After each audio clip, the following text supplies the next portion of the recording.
Oke, di sini kita langsung lihat untuk soal nomor 3-nya. Di sini kita bisa baca, sebuah perusahaan retail berencana untuk membuka toko baru dan memiliki 3 lokasi potensial. Yang pertama lokasi X, kedua Y, dan ketiga Z. Di sini ada 4 kriteria untuk menjadi pertimbangannya.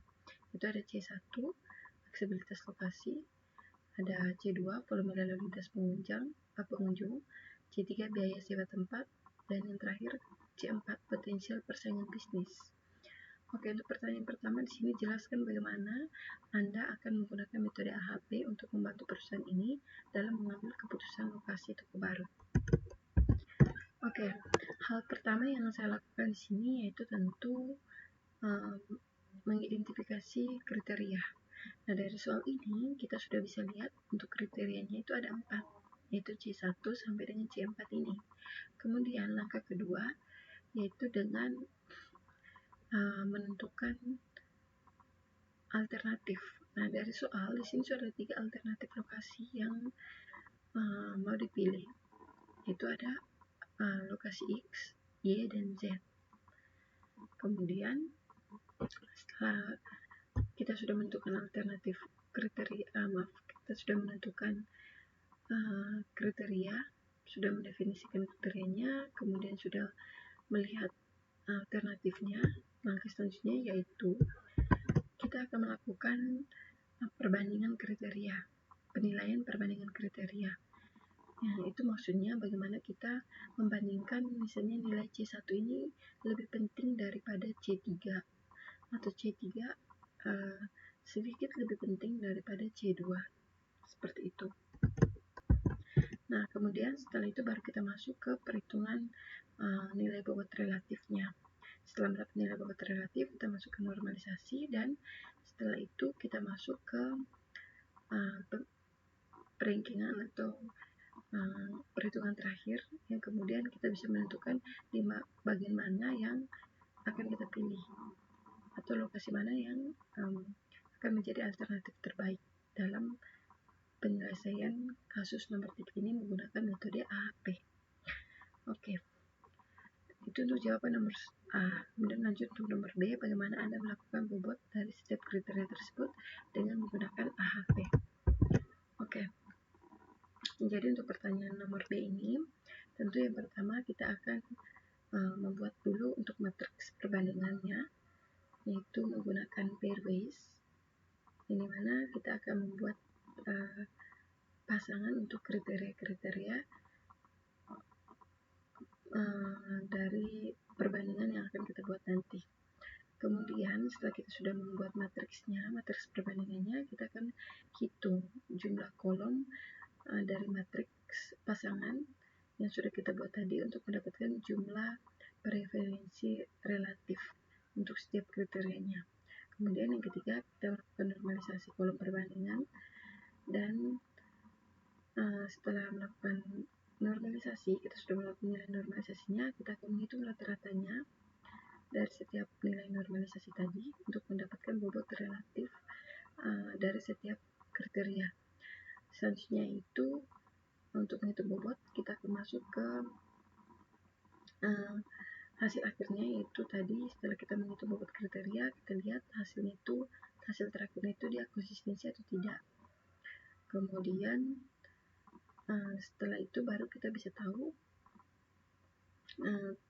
kriteria mana yang bisa kita pilih atau bisa menjadi kriteria yang terbaik dari studi kasus yang sudah kita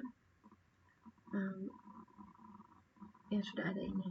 Jadi kita bisa tahu hasil akhirnya itu lokasi mana yang akan menjadi lokasi yang terbaik yang bisa kita pilih, seperti itu. Oke, kemudian untuk berikutnya di sini ada pertanyaan 1, matriks perbandingan berpasangan. Anda diberikan matriks berpasangan dari pertanyaan 2 seperti berikut. Oke, di sini kita sudah diberikan tabel. Selanjutnya kita akan mengerjakannya. Yang pertama kita akan masuk ke Excel. Di sini kita akan buat tabel baru lagi.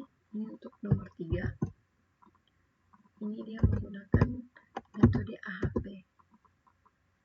Jadi di sini kita tinggal hapus yang ini, kemudian kita masukkan nilai nilai yang sudah diberikan tadi di soal, yaitu yang ini. Tinggal kita masukkan tabel yang ini ke soalnya.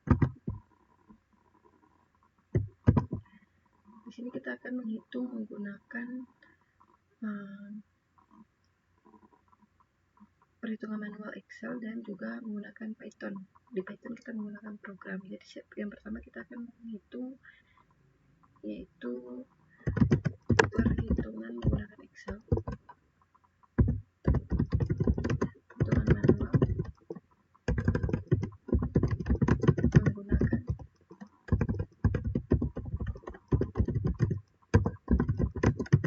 metode AHP. Oke, seperti ini. Di sini tinggal kita masukkan untuk C1-nya, kita masuk C1, dia ada 4 untuk alternatifnya. Kemudian untuk kriterianya juga dia ada 4. Oke, di sini kita langsung masuk ke data Perbase-nya ya teman-teman. Ada C4. Oke. Tinggal kita masukkan nilainya, ada 1 375 1375. Oke. Kemudian kita masukkan dulu angka nilainya ini. Di sini kita masukkan 1/3 1/3 153 153. Kemudian di sini untuk C3 di kolom C3 ada 1, kemudian ada 31 di sini 31. Oke, selanjutnya kita isi dulu. Oke, di sini data-datanya sudah saya isi. Sekarang kita lanjut, kita buat tabelnya dulu, kita rapikan seperti ini.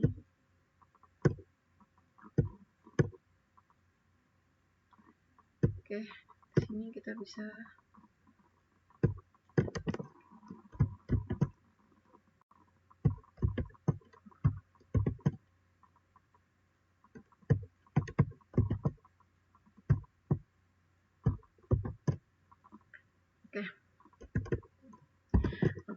di sini kita sudah mendapatkan untuk data dari Perbase-nya. Selanjutnya kita masuk ke menentukan penjumlahan jumlah. Jadi kita hitung, kita sum semua, kita sum satu-satu dari C1 sampai C4 ini, kita hitung. Kemudian ini juga angka pertamanya kita hitung dulu. Ini kita bisa tarik. Oke, seperti ini. Di sini kita sudah mendapat untuk jumlahnya. Oke, kalau kita sudah menentukan jumlah, sekarang lanjut kita menentukan untuk normalisasinya. Normalisasi. Sekarang kita masuk ke perhitungan normalisasi.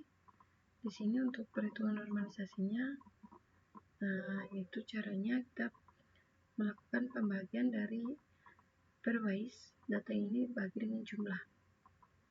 Oke, caranya yaitu dengan seperti ini, 1 bagi jumlah yang ini, enter. Oke, kemudian kita bisa tarik saja, hasilnya itu seperti ini. Oke, yang berikutnya sama, kita melakukan penjumlahan yang ini, kita bagi dengan hasil jumlahnya ini, kemudian baru kita tarik saja. Oke, berikutnya juga sama, tambahkan yang C3, kita bagi dengan jumlah, kemudian baru kita tarik saja. Oke, yang terakhir 02 bagi dengan 1,6789 ini,